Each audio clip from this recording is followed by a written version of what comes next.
श्री गणेशाय नमः।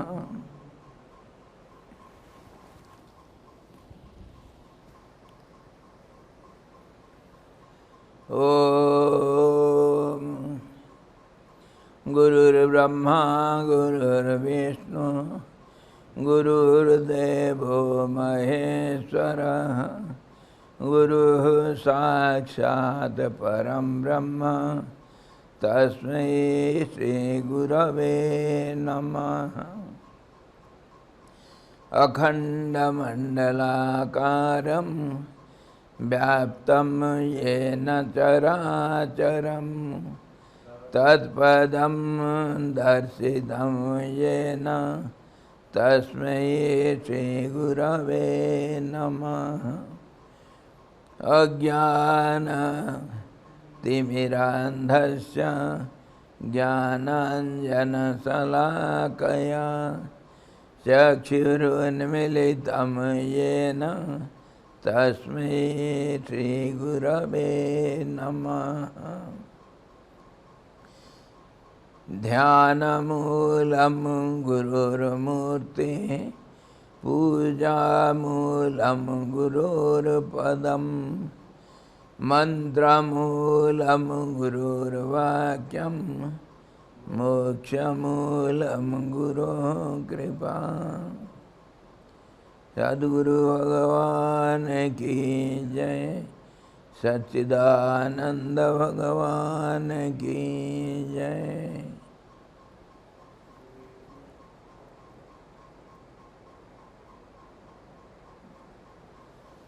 हरि ओम।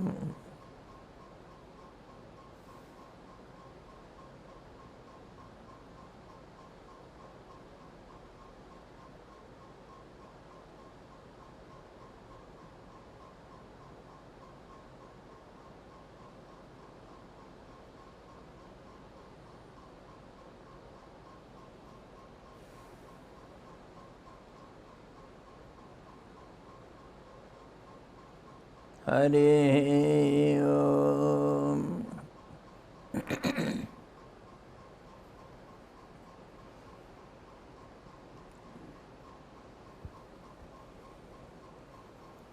हम लोग गुरु गीता का अध्ययन कर रहे हैं, विवेचन कर रहे हैं और वहाँ हम गुरु जी का कैसे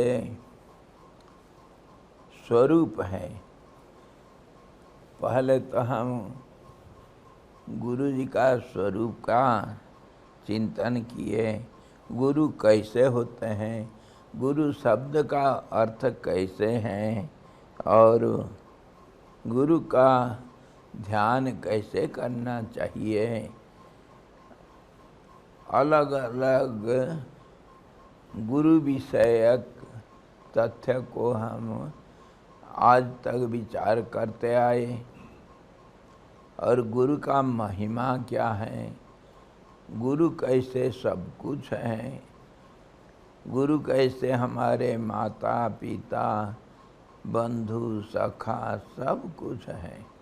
गुरु हमारे प्राण है, गुरु हमारे जीवन है। गुरु के बिना हम एक पग भी चल नहीं सकते हैं। गुरु हमारा ज्ञान है। ज्ञान क्या चीज़ है इसको पहले समझो। अंधेरा में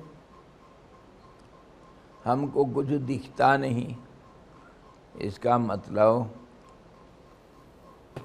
अंधकार अज्ञान का कारण अथवा अज्ञान ही है।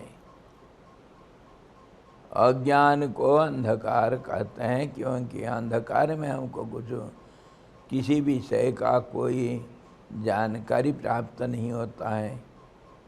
इसीलिए अंधकार को जो छिपा देता है चीज़ों को, उसी को अज्ञान भ्रम इत्यादि शब्द से हम कहते हैं।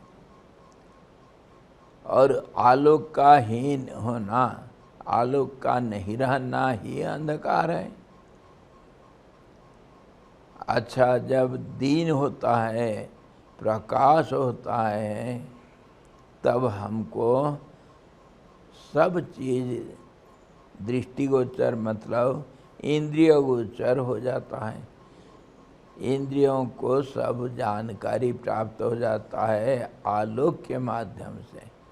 आलोक उस पदार्थ को जिसको अंधकार छिपा दिया था, आलोक उसको स्पष्ट कर देता है। तो आलोक ज्ञान का कारण हुआ या नहीं? आलोक को ही ज्ञान कहते हैं। और ये आलोक सारे अंधकार को दूर करता है, ज्ञान सारे अज्ञान को दूर करता है। और ये ज्ञान एक अग्नि रूप है। अग्नि, सूर्य, ये सब प्रकाशदायक है। अग्नि जैसे स्वयं प्रकाश, तो हम व्यवहारिक दृष्टि से, सांसारिक दृष्टि से अग्नि को हम स्वयं प्रकाश कहते हैं। अपने आप वो प्रकाश हो देता है। परंतु एक अग्नि को प्रज्वलित करने के लिए दूसरे अग्नि का जरूरत पड़ता है। ये जितने हमारे व्यवहारिक दृष्टि से अग्नि रूप से, आलोक रूप से हम देखते हैं, अग्नि हुआ, अग्नि का दूसरे अनेक रूप जिससे हमको आलोक मिलता है। अथवा सबका जड़ तो सूर्य है। सूर्य भगवान को हम अग्नि रूप, आलोक रूप मानते हैं, देखते हैं। सूर्यदेव होने से प्रकाश हो जाता है और फिर ये सारे जो वस्तुओं को हम जान नहीं सकते थे, देख नहीं सकते थे इंद्रियों के द्वारा, उसको हम देख लेते हैं। इसीलिए सूर्य को हम सबका आधारभूत मान लेते हैं। सूर्य का माध्यम से हम सारे अलग अलग किस्म के इस संसार में, सृष्टि के अंदर जितने हम अन्य रूप अग्नि को देखते हैं, वो सारे अग्नि सूर्य के माध्यम से हमको प्राप्त होता है। परंतु सूर्य भी स्वयं प्रकाश नहीं, रिलेटिवली मतलब तुलना करने से सबका जड़ तो सूर्य है। लेकिन सूर्य एक किसी मंडल का, एक गुच्छ विशेष आयतन का आलोक से प्रकाशित करने वाला प्रकाश पुंज है। उसको भी कहीं से प्रकाश का उधार लेना पड़ता है। वो अपने आप में प्रकाशित नहीं होता है। जैसे एक मोमबत्ती को अथवा एक दीपक को हम प्रज्वलित करने के लिए दूसरा दीपक का सहारा लेना पड़ता है, वैसे ही यद्यपि दीपक अपने आप को दिखाता है और दूसरे चीज़ को भी दिखा देता है। दीपक को देखने के लिए हमको दूसरा कोई आलोक का आवश्यकता पड़ता नहीं। इसीलिए उसको थोड़ा देर के लिए तो हम स्वयं प्रकाश कहते हैं, लेकिन हमेशा नहीं। वो दीपक को प्रज्वलित करने के लिए दूसरा एक दीपक का जरूरत पड़ता है। इसलिए वो आधारित है। वह अपने आप में प्रकाश नहीं दे सकता है, परंतु एक बार प्रकाशित हो गया तो उसको फिर स्वयं प्रकाश हम कहते हैं। वो दूसरे के ऊपर डिपेंडेंट है, आधारशील है। वैसे ही सारे जितने हम अग्नि को जानते हैं सबका आधार तो सूर्य है, लेकिन सूर्य का भी कोई आधार है। परमात्मा का नाम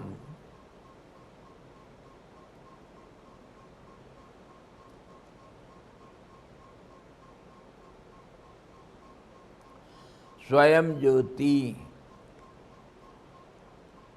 अथवा स्वप्रकाश,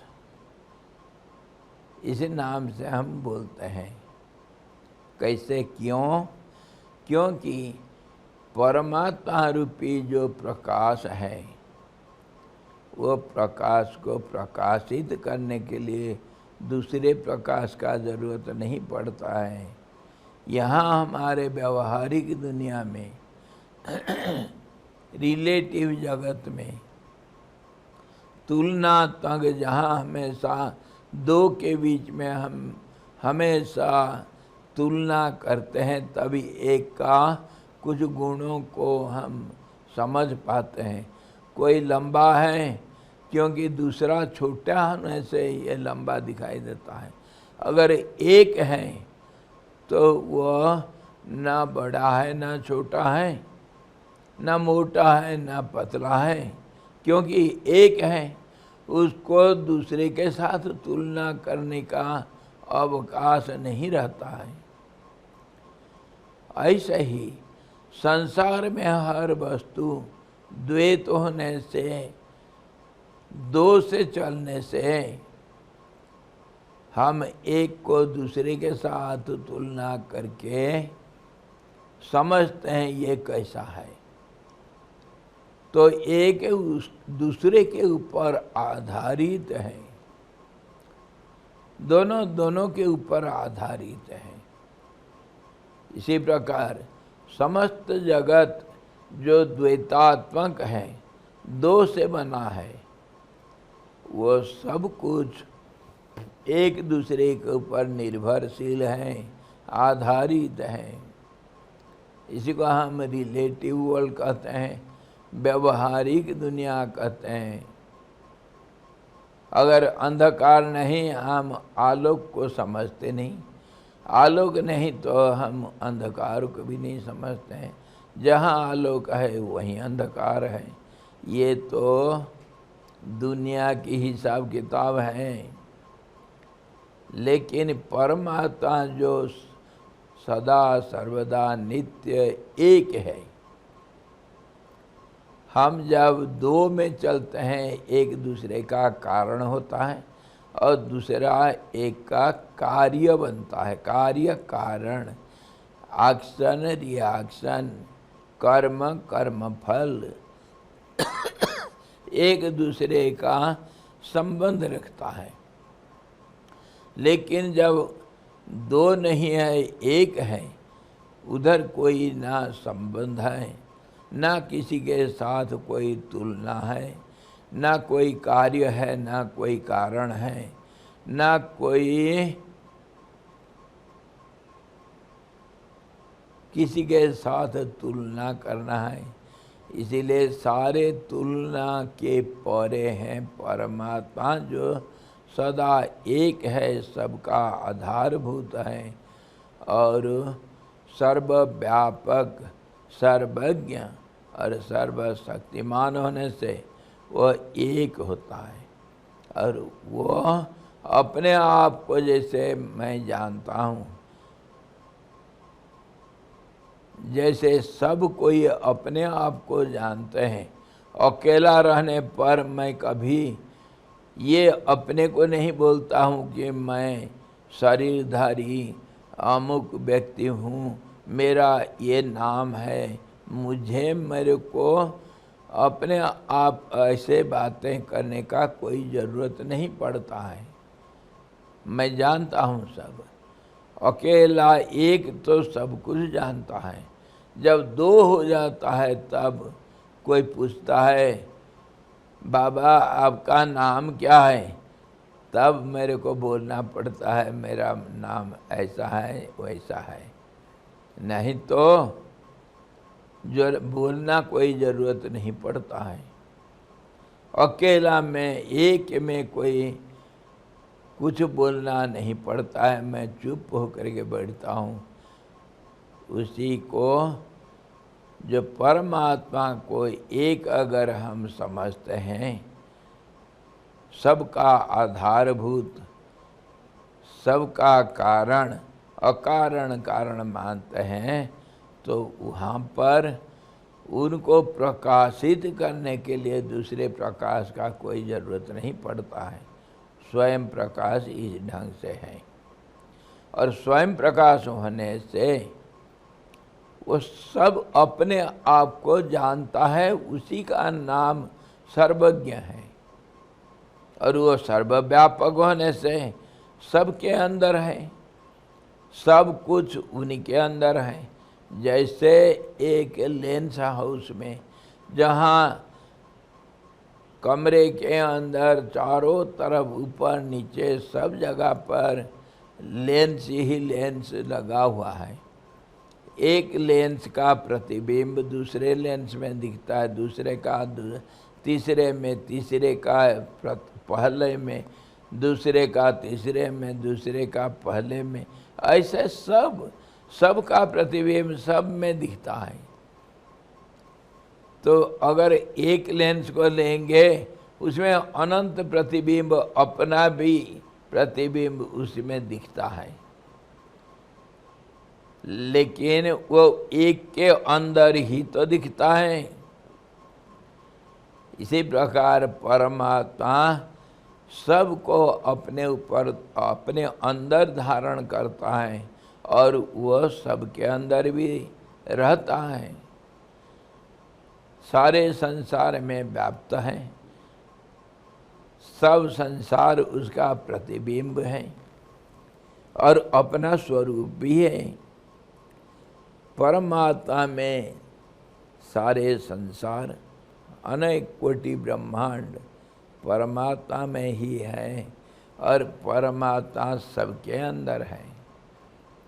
तो अब आप इसको जब बैकग्राउंड में रखेंगे, तब आपको समझ में आएगा स्वयं प्रकाश कैसा है।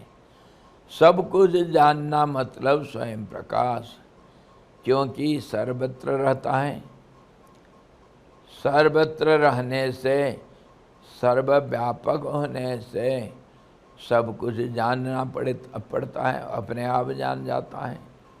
और स्वयं प्रकाश होने से सब जानता भी है, सब शक्तिमान है, सब कुछ को अपने कंट्रोल में रखता है। और एक उदाहरण, जैसे आपका अपना शरीर देखो, शरीर में अंग प्रत्यंग, हाथ, नाक, कान, आँख, पैर, सब कुछ है। उस सब में आप व्याप्त हैं। अगर पैर के नीचे कुछ थोड़ा सा, एक छोटा सा पत्थर दब गया, तो मुझे मालूम है शरीर रूप से सारा शरीर को, सारा सब जगह पर वो ज्ञान, मतलब वो जो जानकारी प्राप्त हो जाता है।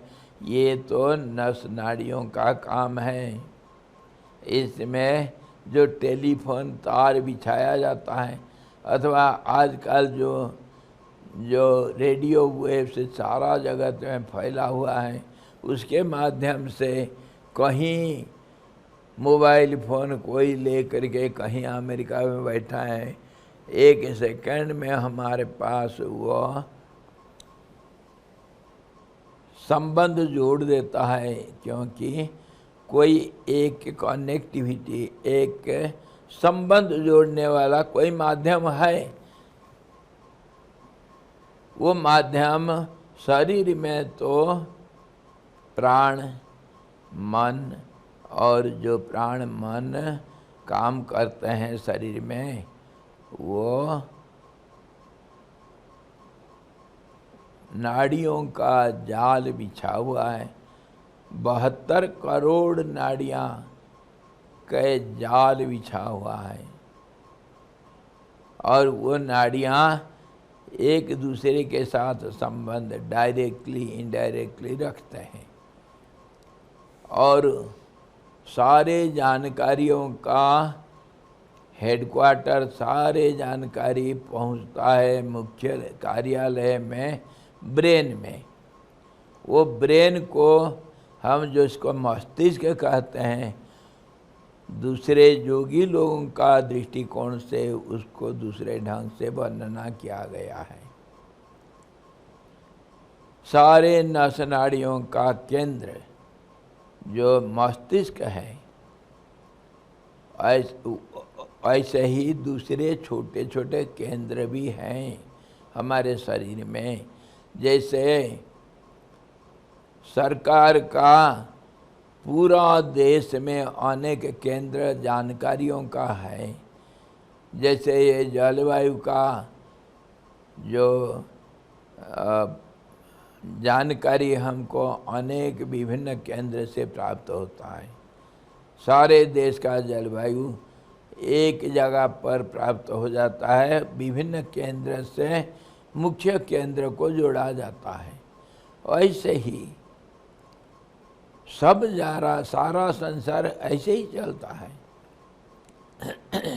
जैसे सरकार का अलग अलग विभागों का कहीं मुख्य केंद्र होता है, मुख्य ऑफिस होता है, मुख्य कार्यालय, और शाखा कार्यालय भी बहुत जगह पर होता है। हमारे जो बैंक हैं उसका एक मुख्य कार्यालय होगा, और सारे बैंक को कंट्रोल करने वाला कौन होता है? रिजर्व बैंक, जहाँ सारे धन का केंद्र बिंदु है। वो सब सारा देश का समस्त धन पुंज का धन जहाँ भी है सबके ऊपर वो कंट्रोल रखता है। वैसे ही शरीर में और ब्रह्मांड में भी सबका मुख्य केंद्रालय तो जो सृष्टिकर्ता ब्रह्मा है, और वो अपने आप जो विष्णु उनका उद्भव स्थल है। सूक्ष्म दृष्टि से ब्रह्मा का भी उद्भव स्थल है, वो विष्णु है, और विष्णु के नाभि कमल से ब्रह्मा प्रकट होते हैं। और विष्णु का जो सूक्ष्म विचार प्रणाली, जिसको हम वासना कहते हैं अथवा कल्पना कहते हैं, वो स्थूल रूप से ब्रह्मा के रूप में, सृष्टिकर्ता के रूप में एक रूप लेता है। वो नाभि कमल के ऊपर ब्रह्मा का एक आकार को, एक रूप को कल्पना किया गया, कल्पना ही है, और वो सारे सृष्टि को कल्पना करता है। फिर इसी प्रकार एक से दूसरे संबंधित हैं, और आखिर संबंध तो सबका परमात्मा के साथ है। लेकिन वो संबंध सबको होता हुआ भी ढका हुआ रहने से, अज्ञान से वो मालूम नहीं पड़ता है। जैसे अभी यहाँ पर आकाश में बादल छाया हुआ है, थोड़ा थोड़ा बारीक बारिश भी हो रहा है, सूर्य को हम देख नहीं पाते हैं। मतलब बादल आकाश को ढक दिया, सूरज को ढक दिया, ये हमारे दृष्टि को ढक दिया।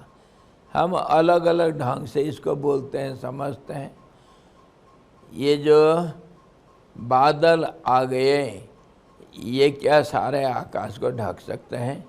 हमारे जहाँ तक दिग्बल के अंदर का जो जितना आकाश का हिस्सा हम देखते हैं, उसको ये बादल ढक दिया, मतलब हमारे आँख को ढक दिया। वैसे ही सूरज को भी ढक दिया बादल। बोलने के लिए तो सूरज को ढक दिया, लेकिन सच्चाई तो ये है हमारे आँख को ढक दिया। आँख को मतलब हमारे दृष्टि को ढक दिया।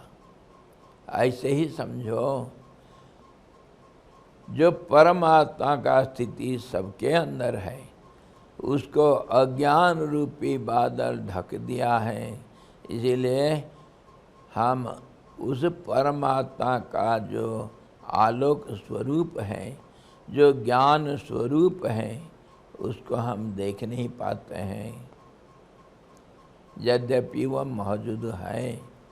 और जैसे पैर में कांटा चुभा तो हम हाथ को भूल गए, पीठी को भूल गए, नाक को भूल गए, पैर में हमारे मन लग गया, प्राण भी उधर ही चला गया, तब फिर हम कष्ट को वहाँ पर अनुभव करते हैं, नाक में नहीं। जब एक जगह पर मन प्राण सब कुछ केंद्रित हो जाता है, दूसरे केंद्र को हम भूल जाते हैं। वैसे ही संसार में लगे हुए हम परमात्मा को भूल जाते हैं, और शरीर का भावना करते हुए हम शरीर के अंदर जो परमात्मा हृदय रूपी गुफा में, हृदय रूपी आकाश में अवस्थित है, उसको हम भूल जाते हैं। तो इसी प्रकार वो ज्ञान रूपी सूरज, मतलब परमात्मा, ये हमारे दृष्टिगोचर सूर्य नहीं है। वो सूर्य को भी प्रकाश देने वाला, सारे दुनिया को प्रकाशित करने वाला स्वयं प्रकाश ज्योति पुंज, वह परमात्मा को माना गया। उसी को हम अभी जो विचार करके देखे, वो ज्ञान रूप है, अग्नि रूप है, प्रकाश रूप है। इसीलिए उसी से सब प्रकाशित होते हैं, उसी के ज्ञान से सब ज्ञान हमको प्राप्त होता है। न तत्र सूर्यो भाति न चंद्र तारकम नेमा विद्यतो भांति कुतोयम अग्नि। वहाँ पर सूर्य चंद्रमा का प्रकाश फीका पड़ जाता है। जैसे सूर्य प्रकाश दिन दोपहर में हम अगर एक दीपक जलाएंगे या टॉर्च ले करके सूरज को देखने के लिए जाएंगे तो हंसी के पात्र बन जाते हैं, लोग हंसी उड़ाते हैं। मतलब सूरज के सामने तुम्हारे टॉर्च कोई काम नहीं करता है। जैसे सूरज के सामने मान लो जुगनू ग्लो वर्म, उसका प्रकाश सूरज के सामने क्या है। ऐसे ही परमात्मा के सामने ये जो हम दीपक दिखाते हैं, वो खाली उसको याद करने के लिए, परंतु वह उसको प्रकाशित नहीं करता। न तत्र सूर्यो भाति, सूर्य भी प्रकाश नहीं दे सकता है, सूर्य के प्रकाश से हम उसको नहीं देखते हैं। न चंद्र तारकम, चंद्रमा तारे ये सब भी परमात्मा को प्रकाशित नहीं कर सकते हैं। तमेव भांतम अनुभाति सर्वम, वो जब प्रकाशित होता है तो सारे संसार प्रकाशित होता है। इसीलिए उसके सामने कुतोयम अग्नि, ये सामान्य अग्नि क्या है, लेकिन उनको याद करने के लिए तो सारे जंगल के आग को, दावाग्नि को हम जानने के लिए एक चिंगारी को पहले जानना जरूरी होता है। एक स्फुलिंग अग्नि का कण चिंगारी, उसको जाने बिना अग्नि का स्वरूप हम नहीं जान सकते हैं। उसी से हम उसको मापते हैं। इसी प्रकार परमात्मा को जानने के लिए, याद दिलाने के लिए हम ये जो आरती उतारते हैं, दीपक दिखाते हैं, इसी प्रकार परमात्मा सारे प्रकाश का प्रकाशक है और इसी रूप से वो सारे ज्ञान का आधारभूत है, वो ज्ञान का भंडार है। इतना हम बैकग्राउंड सीन में है, ये इसी रूप से पहले समझ जाओ, तब फिर इसी को हम गुरु बोलते हैं। हम आ रहे हैं अब विषय के ऊपर। पहले जाल बिछाओ चारों तरफ जंगल में, तब तो फंसेंगे फंसेंगे सब जानवर उसी में। पहले तो परमात्मा को समझो। परमात्मा स्वयं प्रकाश, सबको प्रकाशित करने वाला ज्ञान रूप और प्रकाश रूप, सर्वव्यापक, सबके अंदर मौजूद, सबके दिल में बैठा हुआ और सबको अपने अंदर रखने वाला, उसी को हम वासुदेव कहते हैं। वासुदेव जिसके अंदर सारे बसते हैं और जो सबके अंदर बसता है। अभी मैं आप लोगों को जो लेंस हाउस का उदाहरण दिया था, उसी से आप समझ जाओ। तो नहीं तो लेंस हाउस समझ में नहीं आता है तो अलग अलग दर्पण लगा हुआ है, देख लो। तो सैकड़ों दर्पण अगर कमरे के अंदर लगा हुआ है, उसके अंदर आप घुस जाएंगे, आपका प्रतिबिंब कितना दिखेगा। और प्रतिबिंब का भी प्रतिबिंब हर दर्पण में दिखेगा।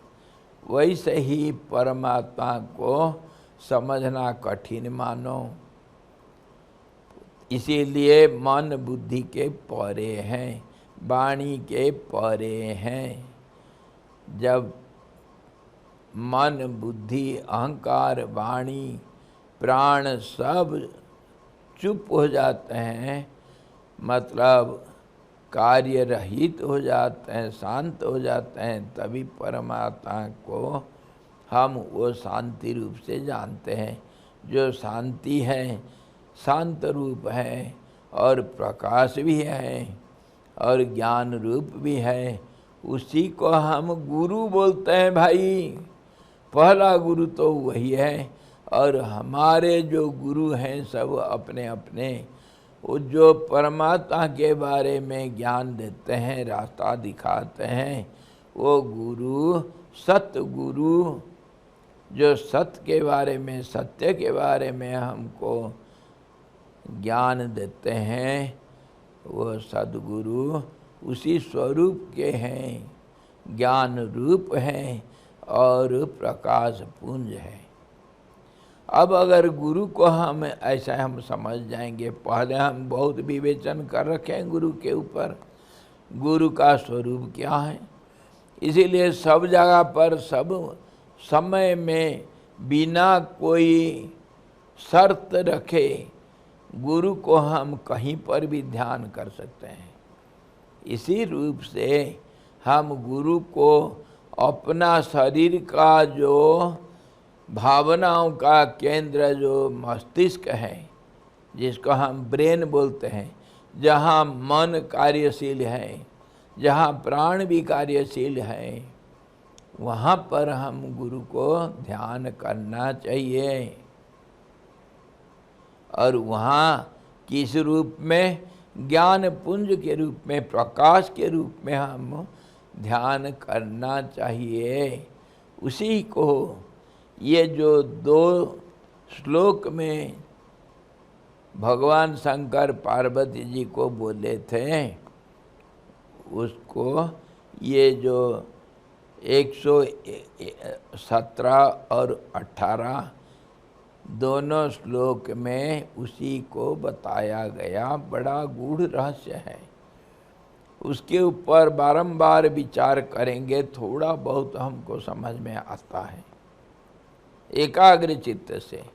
ये सारा बैकग्राउंड लेकर के मैं जो जो अभी बताया, ये सब को मन में रखता हुआ एक ऑलराउंड विजन रखेंगे, तभी हमको समझ में आएगा गुरु कैसे सर्वव्यापक ज्ञान रूप हर पग में हमारे पैदा होने के समय से लेकर के वही गुरु नाना रूप में, माँ के रूप में, पिताजी के रूप में, भाई बहन बड़े छोटे आसपास जो जितने हमको समझाते हैं सब, और हमारे जानकारियों को बढ़ावा देते हैं, वो सब हमारे गुरु।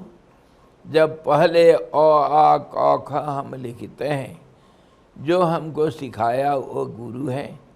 तभी तो आज हमें पढ़ करके, सुन करके, समझ करके कुछ जानकारियाँ प्राप्त करते हैं। तो सारे संसार गुरु रूप में भरे हुए हैं। प्रकृति भी हमारे गुरु हैं। हर पग में हमको गुरु की आवश्यकता पड़ता है। और वो जो सर्वव्यापक गुरु, वो एक जगह पर होते हुए भी सर्वव्यापक हैं। इसी रूप से हर पग में हमारे रास्ता साफ करते हैं, और वह प्रकाश पुंज के रूप में हमारे मन और प्राण का, नस नाड़ियों का, सारे शरीर का जो केंद्रीभूत मस्तिष्क है, जहाँ से सारा शरीर को संचालन किया जाता है, मुख्य केंद्र है, वहाँ पर गुरु जी का ध्यान करना चाहिए इस रूप से। और खाली वहाँ नहीं, कभी हृदय भी एक मुख्य केंद्र है। सबसे मुख्य केंद्र तो है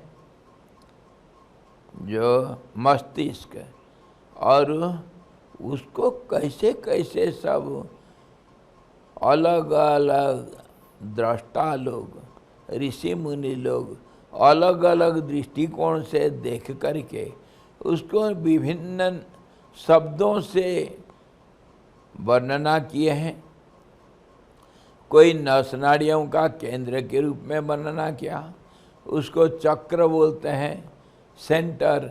जैसे बहुत सारे रास्ता आ करके शहर के बीच में कोई एक जगह पर जहाँ गोलाई है, 10 रास्ता आकर के मिलते हैं, वहाँ पर अगर खड़े हैं आप कहीं भी जा सकते हैं। वैसे ही सारे रास्ताओं का, सारे नस नाड़ियों का, जानकारियों का जो केंद्रभूत वह मस्तिष्क है। लेकिन छोटे छोटे गोलाई भी तो हमारे शहर में बहुत जगह पर है। वैसे ही हृदय भी एक केंद्र है। आज्ञा चक्र दोनों आँख के बीच में, भ्रूलता के बीच में, जो भ्रू मध्य में एक चक्र है, मतलब एक नस नाड़ियों का, जानकारियों का एक केंद्र है।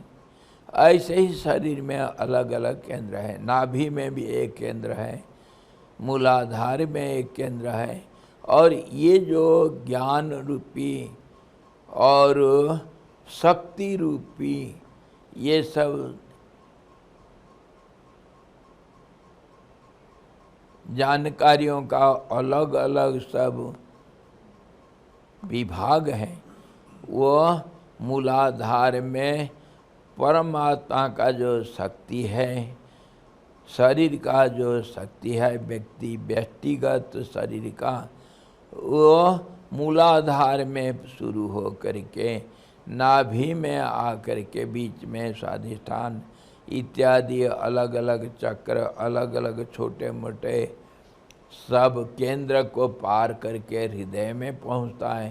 हृदय में एक किस्म का सेकेंडरी मुख्य केंद्र है, जो कि कभी कभी फास्ट मुख्य केंद्र होता है, क्योंकि हृदय को ही हम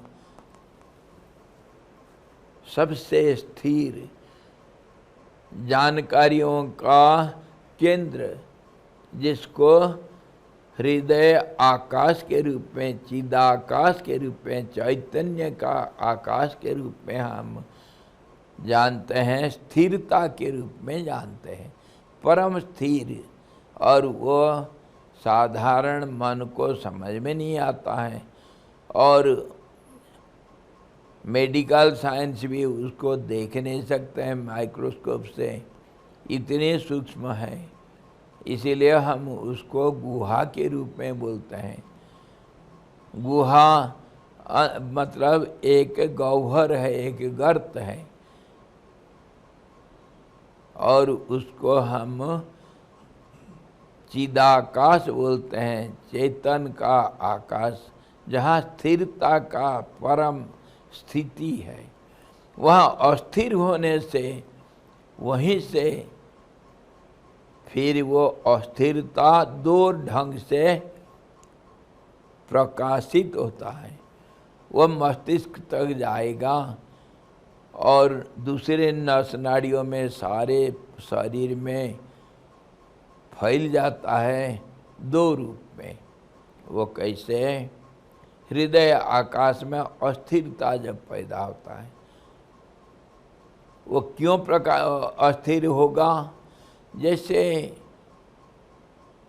जल का ऊपरी भाग किसी जलाशय, हृद हो, चाहे समुद्र हो, चाहे कोई तालाब, पुष्करिणी हो, उसका जो ऊपरी भाग जल का, कितने भी कुछ भी करो वो अस्थिर दिखता है। क्यों? कि वो मिट्टी में तो वो नहीं दिखता है, धरती के ऊपर नहीं दिखेगा, जल के ऊपर दिखता है। क्यों? कि वो धरती से ज़्यादा सूक्ष्म है। सूक्ष्म होने से, विस्तार होने से, पवित्र होने से, शुद्ध होने से सूक्ष्मता में चंचलता दिखाई देता है, जो चंचल नहीं है। जल में जो तरंगे हम देखते हैं, वो तरंग जल से अलग नहीं है, जल रूप है, लेकिन स्थिर जल का अस्थिर रूप है। वैसे ही हृदय आकाश जैसे जल में है, वैसा अग्नि में भी है। अग्नि कभी स्थिर रूप से नहीं दिखता है, और वायु तो और अस्थिर है। प्राण वो कभी स्थिर नहीं रहता है, हमेशा उसमें स्पंदन होता है। उसी से तो हमको स्पर्श का ज्ञान होता है, ठंडा गरम इत्यादि। और उससे और अस्थिर है आकाश। आकाश इतनी अस्थिर है, हम सोचते हैं स्थिर है करके।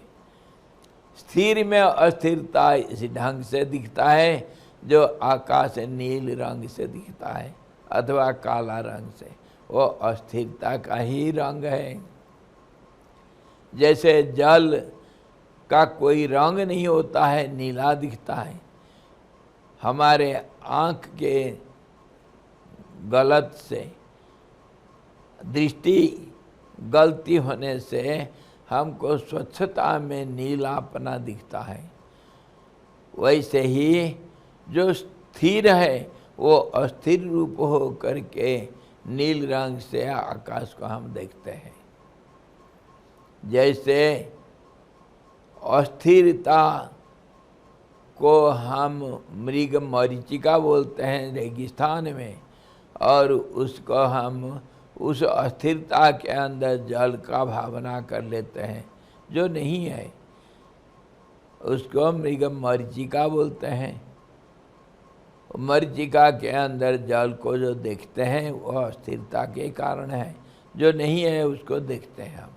ऐसे आकाश तो स्थिर है, लेकिन हम अस्थिर रूप में नील रंग से देखते हैं। और वो कारण उसका कैसे?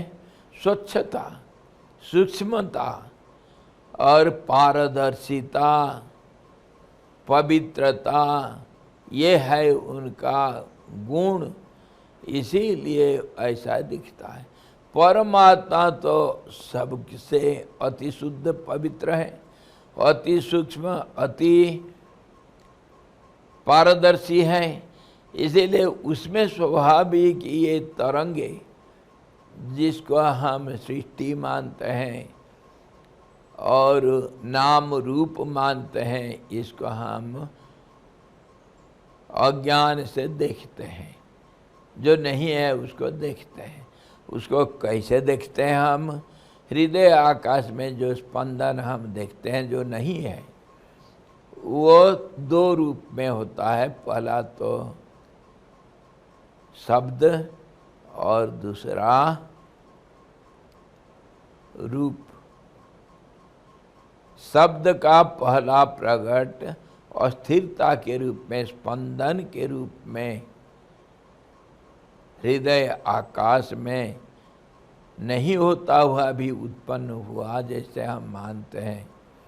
वो स्पंदन विभिन्न केंद्र को स्पंदित करके, नाड़ियों का केंद्र को स्पंदित करके वो मस्तिष्क तक जाता है।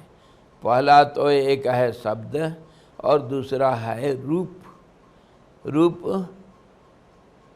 रूप मतलब एक जो असीम है उसको हम सीमांकन करके एक रूप को कल्पना करते हैं। वो स्पंदन के कारण ही होता है। शब्द के कारण रूप प्रकट होता है। जैसे एक सफ़ेद कागज़ को जो स्पष्ट रूप से साफ है और सफ़ेद है, उसमें कोई धार दिखता नहीं। उसको थोड़ा सा मोड़ दो, उसमें कोई रेखा हम कल्पना कर सकते हैं जो नहीं है, कागज़ में नहीं है वो, लेकिन हम कल्पना करते हैं उसमें मोड़ आ गया।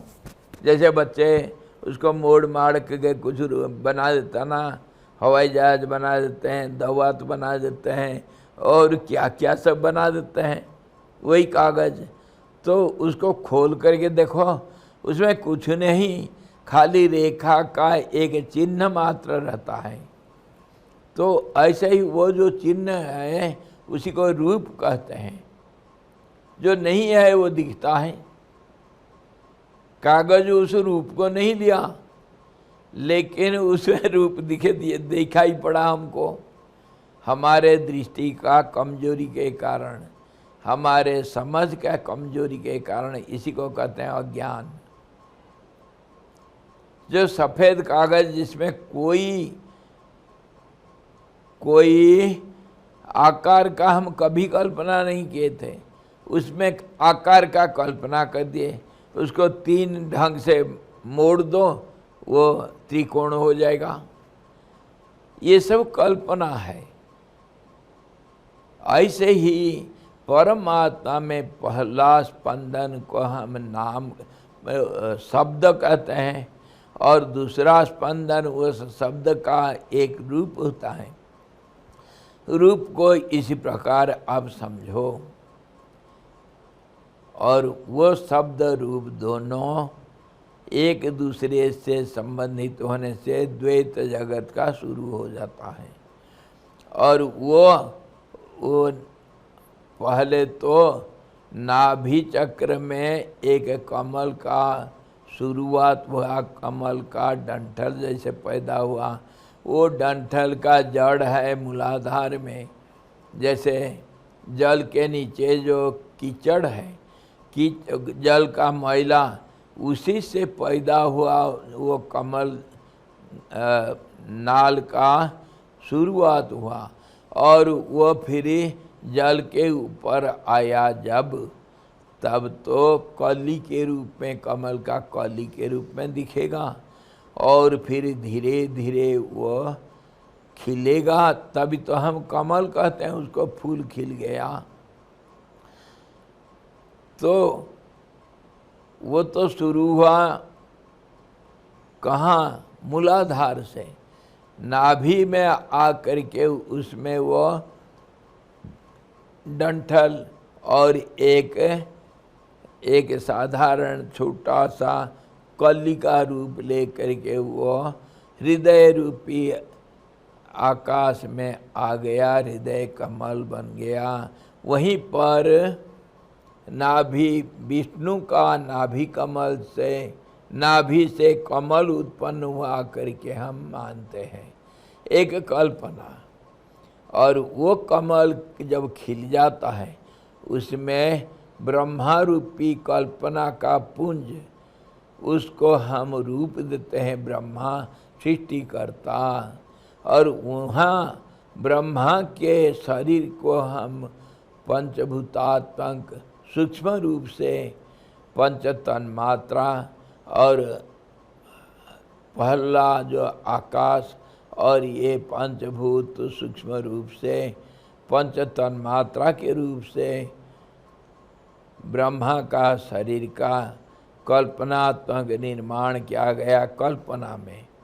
और उसमें चित्त भी, मन का भी हुआ एक कल्पना। मन और मन, चार किस्म का मन, बुद्धि, चित्त, अहंकार। और फिर प्राण, स्पंदन का नाम प्राण, ऊर्जा, स्पंदन को ही हम ऊर्जा कहते हैं। और वो आकाश में जो स्पंदन हुआ उसी का हम जल मानते हैं।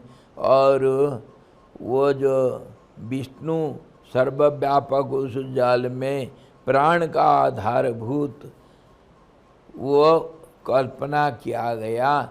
विष्णु के नाभि कमल से, ये नाभि से ये कमल उत्पन्न हुआ, कमल खिला जब उसके ऊपर, ये सारा कल्पना जो कल्पना रहित है वो सारे कल्पना ऐसा किया गया। और फिर वो ब्रह्मा के मुख से पहले ओंकार रूप शब्द का स्फुरण हुआ नाभि कमल से। और वह पूर्ण रूप से विकास को प्राप्त हुआ कहाँ? सहस्रार में, मस्तिष्क में। उसी को सहस्र दल कमल मानते हैं। एक कल्पना किया गया। सहस्र दल मतलब चारों तरफ, हर तरफ वह अखंड मंडलाकारम व्याप्तम येन चराचरम, उसी को कमल के पंखुड़ियाँ माने। और वो शब्द रूप भी है, और शब्द भी है, रूप भी है।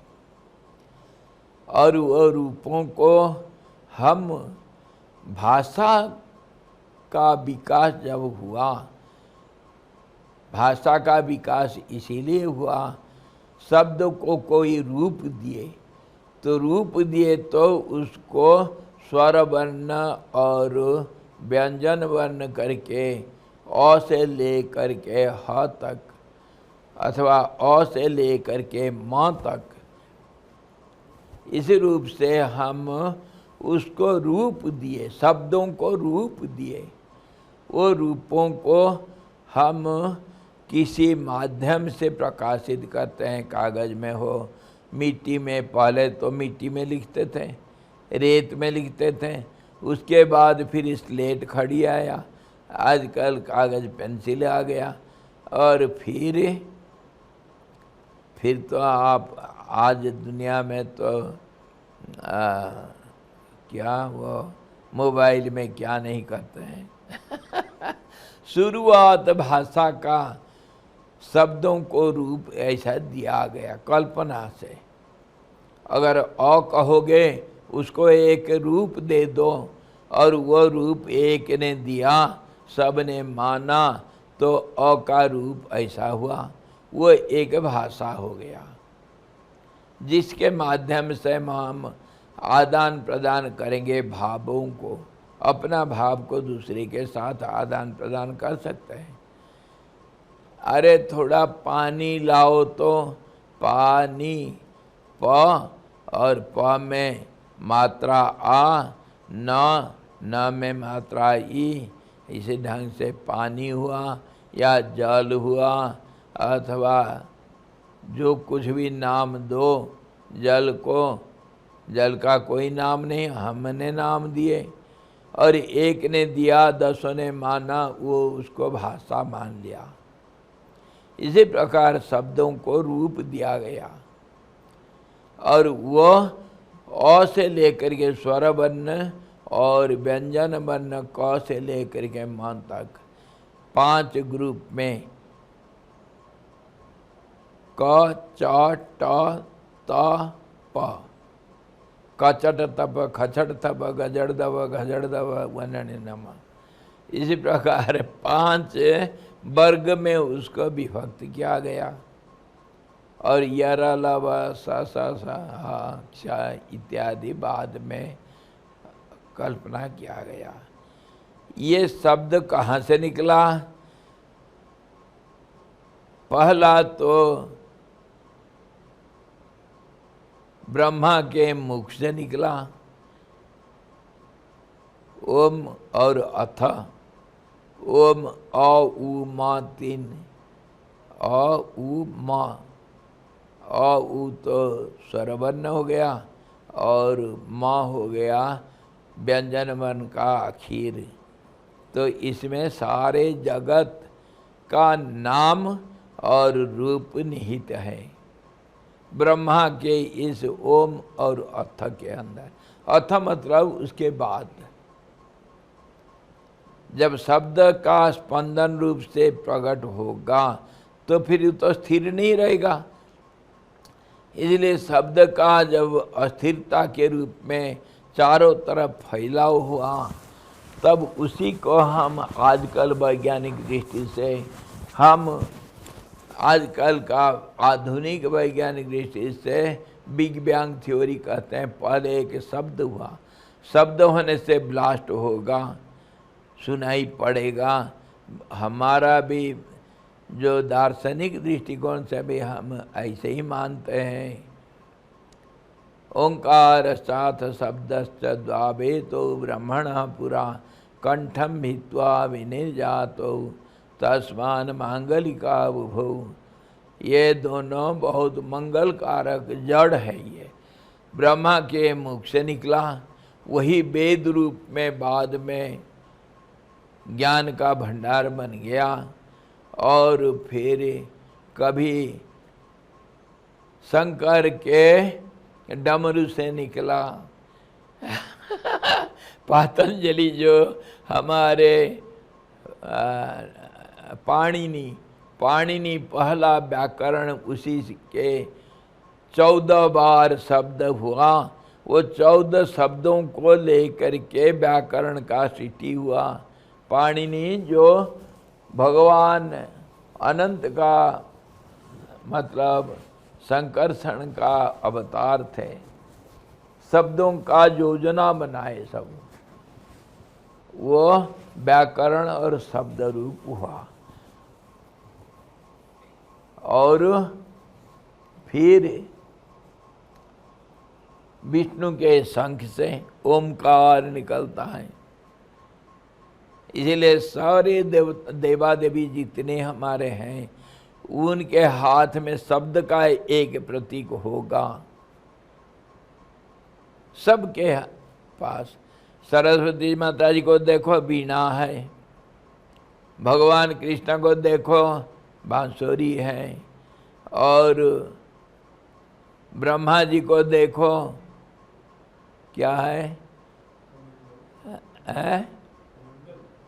ब्रह्मा जी के पास ओंकार शब्द है। हाँ, सबके पास शब्द का एक कोई निशानी होगा। शब्द का विकास को हम देवादेवी मानते हैं, रूप दिए हैं। शब्द को ही रूप दिया जाता है। इसीलिए जो कहा गया इसको, इसके अभी तो अगले बार बोलेंगे, फिर भी थोड़ा सा अगर धीरा जाए, बैठा रहो। ये जो अकथ सहस्रार के ऊपर जो कमल है, वो कमल में एक त्रिकोण है।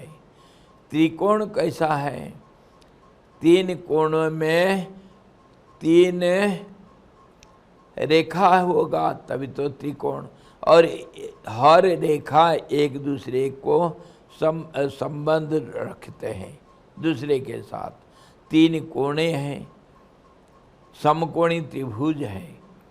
वो त्रिभुज कैसे है? ये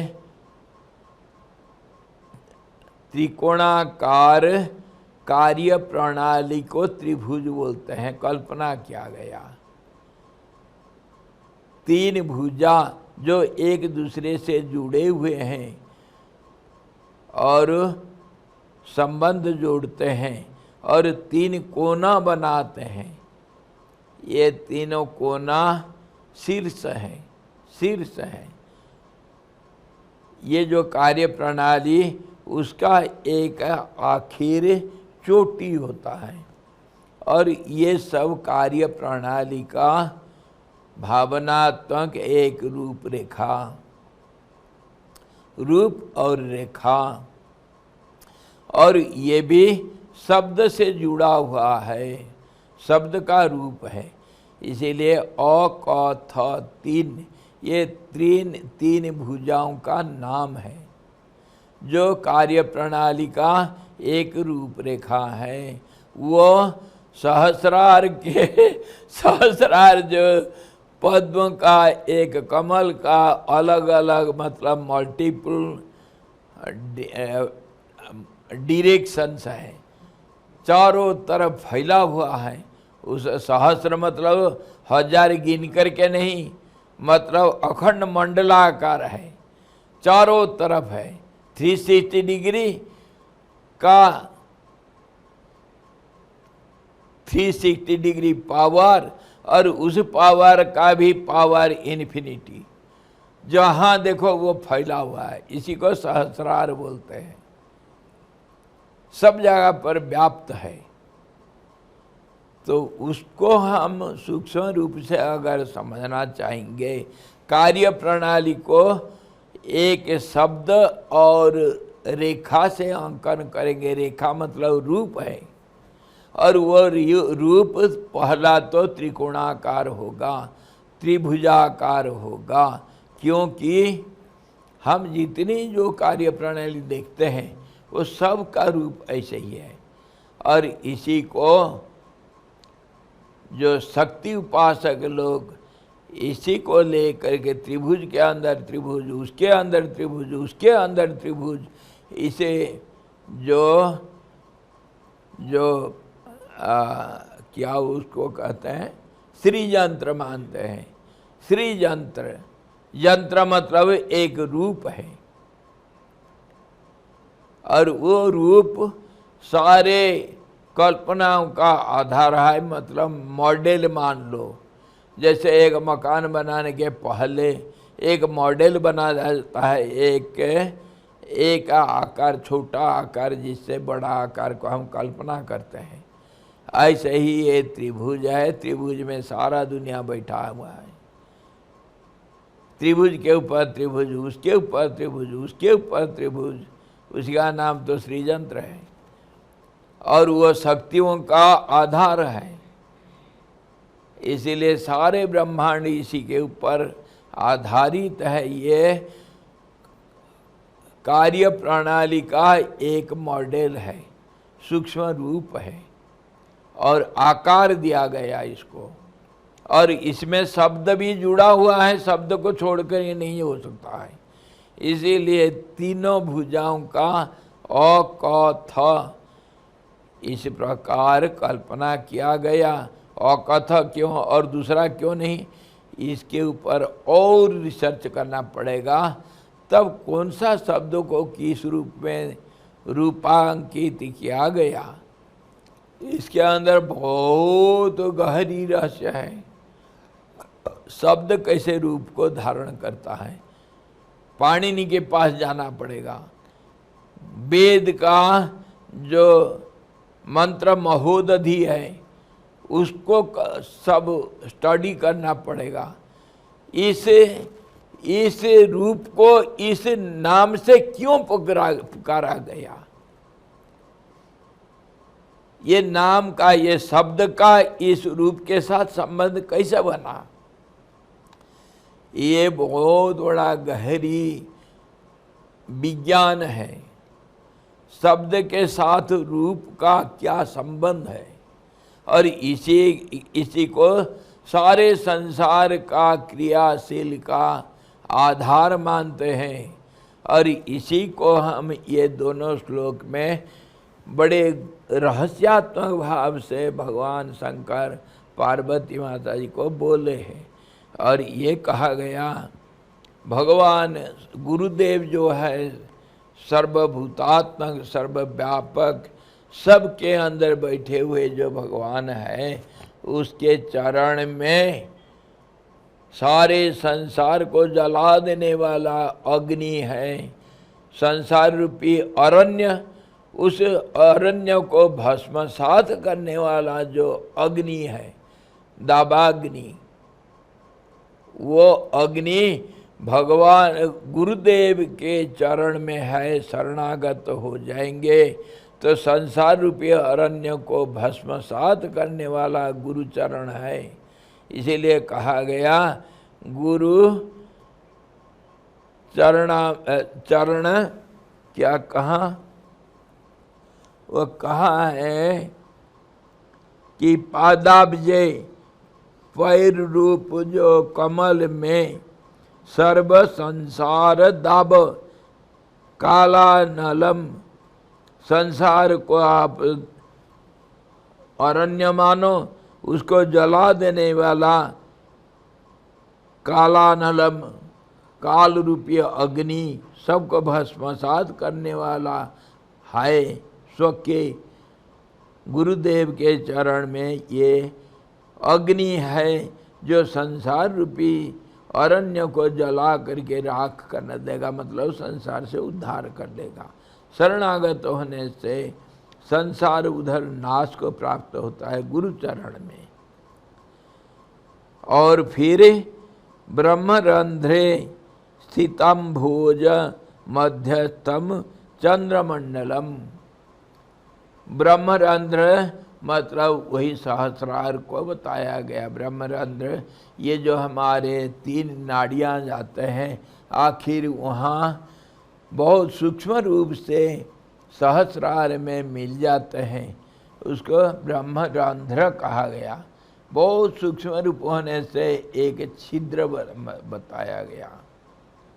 और वो जो सहस्रार में ये लीन हो जाते हैं ब्रह्मरंध्र, वहाँ पर मस्तिष्क में ये कमल जो खिला हुआ है, समझो कल्पना हम किए सारे ब्रह्मांड को अखंड मंडलाकार रूप से चारों तरफ व्याप्त रूप से वो जो कमल को हम कल्पना किए हैं, उसके अंदर वो कमल के अंदर हमारे गुरुदेव का चिंतन करना चाहिए, जो प्रकाश पुंज ज्ञान स्वरूप हैं। और वह चंद्रमंडल है। चंद्रमंडल मतलब चंद्रमा अमृत का एक प्रतीक माना गया। अमृत का एक प्रतीक है तो अग्नि, लेकिन अग्नि का शांत रूप होने से चंद्रमा माना गया। ज्ञान का अमृत रूप है। चंद्रमा का सोम कहा गया। सोम को भी अमृत माना जाता है। और चंद्रमा का किरण देखो कितना हमको मन को शांत करता है। मन के साथ चंद्रमा का बहुत संबंध है। चंद्रमा मन सो जाता है, इसीलिए वेदों में उपनिषद में ये कहा गया, पुरुष सूक्त में, मन से चंद्रमा पैदा हुआ। चंद्रमा का संबंध मन के साथ है और सूर्य का संबंध आँख से है। सूर्यो चक्षुः सूर्य अजायत। तो इस रूप से ये सारा देवा देवी जो ब्रह्मांड में हम कल्पना कर रखे हैं, जो सृष्टि स्थिति और इसका विनाश का कारण होते हैं, वो हमारे शरीर में सब स्थित हैं। शरीर को ब्रह्मांड का एक मॉडल माना गया। जत ब्रह्मांडे तत् पिंडांडे। ब्रह्मांड के अंदर जितने जो कुछ कल्पना किया, ब्रह्मा विष्णु सूर्य चंद्रमा तारा अग्नि इत्यादि, इंद्र वरुण इत्यादि देवता, वो सब हमारे शरीर के अंदर ही हैं। ये एक मॉडल छोटा सा सैंपल है।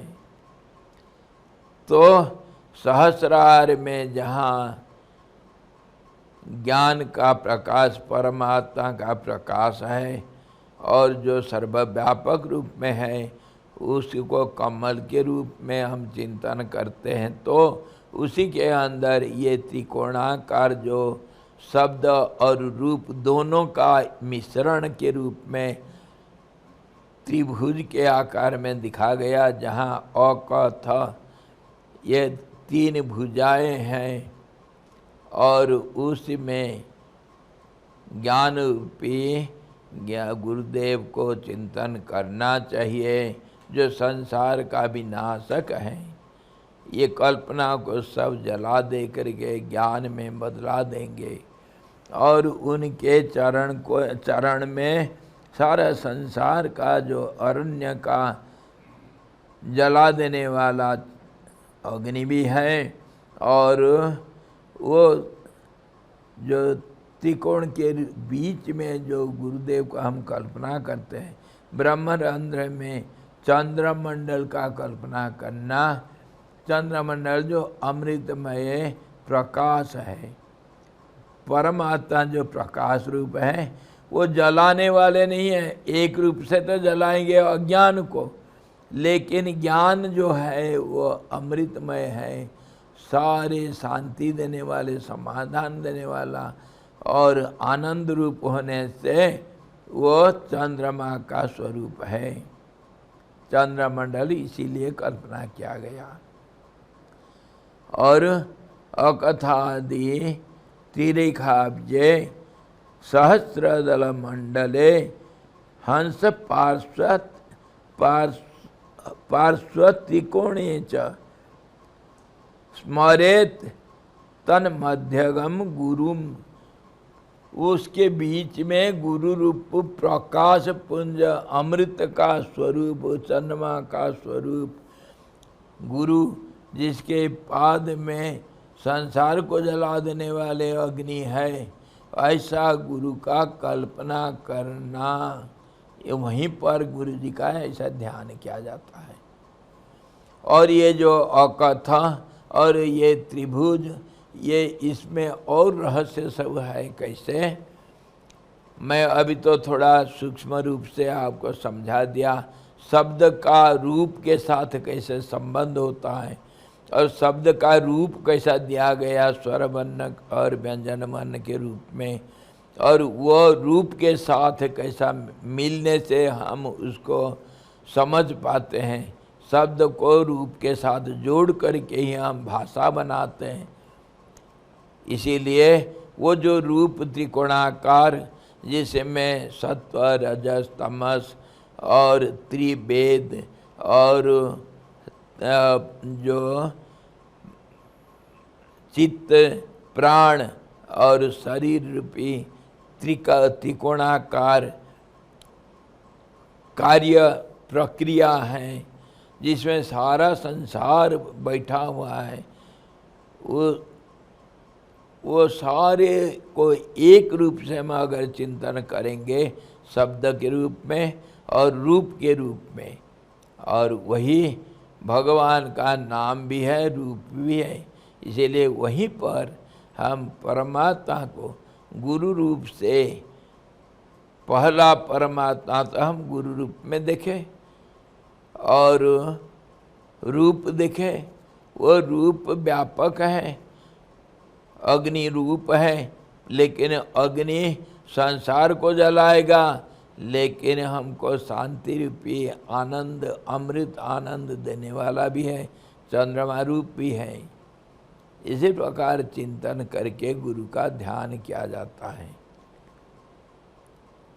मस्तिष्क में। ये संक्षेप में है। इसको विस्तार करने के लिए यंत्र शास्त्र पढ़ना पड़ेगा, मंत्र शास्त्र पढ़ना पड़ेगा। बहुत गहराई में जाते हैं हम। किसको क्या रूप क्यों दिया गया, अ का रूप ऐसा क्यों होगा, म का रूप ऐसा क्यों होगा, रूप क्यों ऐसा दिया गया। व्याकरण का जड़ में जाना पड़ता है, जहाँ से व्याकरण उत्पत्ति हुआ। पाणिनि जी महाराज कभी डमरू का शब्द को रूप दिए हैं, स्वर वर्ण और व्यंजन वर्ण के रूप में, और वही ओंकार उसका जड़ है। पहला शब्द ओंकार है और उसमें स्वर वर्ण और व्यंजन वर्ण पूरा है ओम में। और वो तो ब्रह्मा जी के मुख से निकला और विष्णु जी के शंख से निकला और शिव जी के डमरू से निकला। शब्द सबका, सारे ब्रह्मांड का सृष्टि स्थिति लय का ही कारण है। वो शक्ति भी है, रूप भी है, शब्द भी है, नाम भी है, रूप भी है। उसको हम अति विस्तार से जाने से उसका कोई अंत नहीं। सूक्ष्म में इतना समझ लो, जब गुरु जी का ध्यान करना तब कभी तो हृदय में किया जाता है, नहीं तो सहस्रार के अंदर मस्तिष्क में गुरु जी का ध्यान करना चाहिए। इस रूप से, ज्ञान रूप से, अमृत के रूप से और संसार को जला देने वाला अग्नि के रूप से ध्यान करना चाहिए। और जो त्रिकोण कहा गया और कथा कहा गया, उसमें बहुत सूक्ष्म रहस्य है। मंत्रार्णव में जाना, जिसमें हर मंत्र का प्रक्रिया कैसे वर्णना हुआ, कैसे उसका रूप दिया गया, उसका कंपोज कैसा किया गया। मंत्र दृष्टा ऋषि लोग उसको बनाए पहले, जैसे कुम्हार बनाता है घड़ा मिट्टी का और कंसारी कांसे का बर्तन बनाता है। वो कुम्हार को ले जाने से कांसे की बर्तन नहीं बना सकता है वो। तो ऐसा अलग अलग ऋषि लोग अलग अलग शब्दों का अलग अलग योजना करके अलग अलग मंत्र का रचना किए। वो सूक्ष्म दृष्टा ऋषि होते हैं। ध्यान से ये सब, जो सच्चा ध्यान कर सकता है उसको ये सब प्रकट होता है, समझ में आएगा। बिना ध्यान किए आप खाली सुनने से, एक बार सुनने से ये समझ में नहीं आएगा।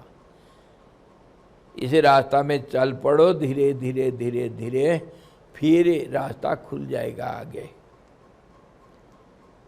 आई समझ में। धन्यवाद आप लोगों को इतना धीरज से सुन रहे हैं, बहुत बहुत धन्यवाद। फिर अगले रविवार को हमारे जहाँ छोड़े हैं, अगर इसमें भी कोई शंका है, शंका का तो अंत नहीं।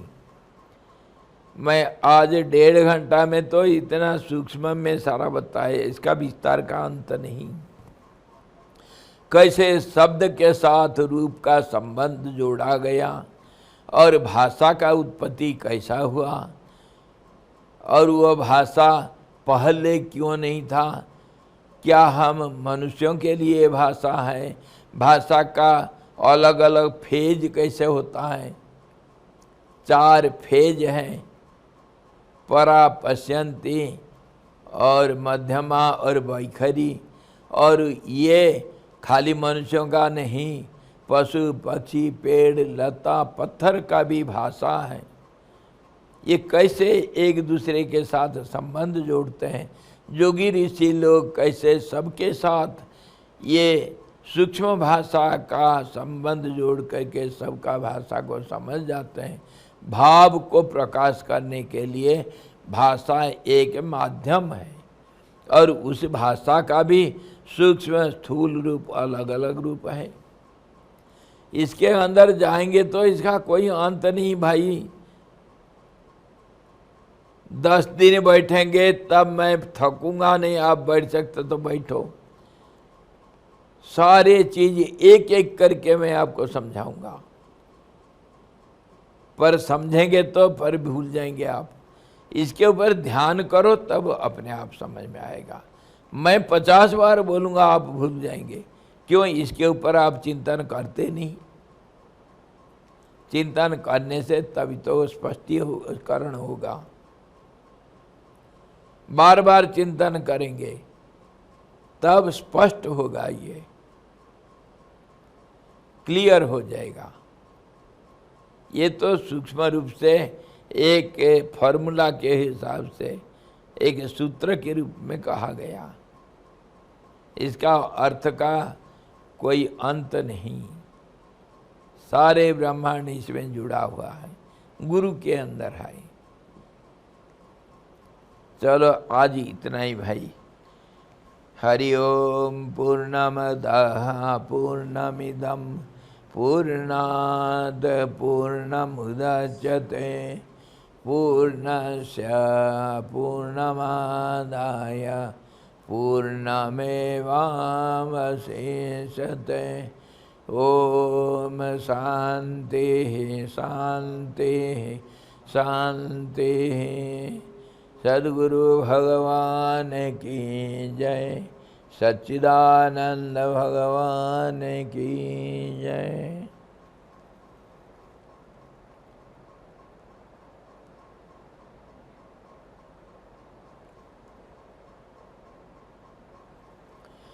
हरि ओम।